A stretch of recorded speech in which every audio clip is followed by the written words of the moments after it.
আপনি কি অনেক খাওয়ার পরেও রোগা থেকে যাচ্ছেন? আয়নায় নিজেকে দেখে কি মনে হয়? আর একটু স্বাস্থ্যবান হলে ভালো লাগতো? তাহলে আজকের ভিডিওটা আপনার জন্য। মোটা হওয়ার জন্য শুধু বেশি খাওয়া নয়, সঠিক খাবার এবং স্বাস্থ্যকর জীবনযাপন সবচেয়ে গুরুত্বপূর্ণ। প্রথমত, প্রতিদিন পর্যাপ্ত ক্যালোরিযুক্ত খাবার খান। ভাত, রুটি, আলু, কলা, খেজুর, দুধ, ডিম, মাছ, মাংস খাদ্য তালিকায় রাখুন। দ্বিতীয়ত, প্রোটিন সমৃদ্ধ খাবার বেশি খান। ডিম, দুধ, ডাল, মাছ, মুরগির মাংস শরীরের পেশি গঠনে সাহায্য করে এবং স্বাস্থ্যকরভাবে ওজন বাড়ায়।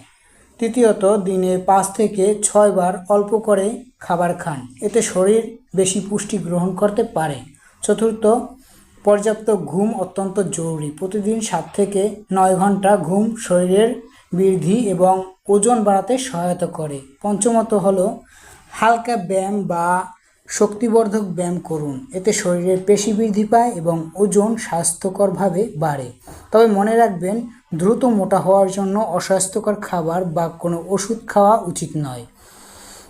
হঠাৎ ওজন কমে গেলে বা অনেক চেষ্টা করে ওজন না বাড়লে অবশ্যই চিকিৎসকের পরামর্শ নিন। স্বাস্থ্যকরভাবে ওজন বাড়াতে চাইলে নিয়মিত পুষ্টিকর খাবার খান, পর্যাপ্ত বিশ্রাম নিন এবং সুস্থ জীবনযাপন করুন। ভিডিওটি ভালো লাগলে লাইক, কমেন্ট এবং শেয়ার করে পাশেই থাকুন। ধন্যবাদ সবাইকে।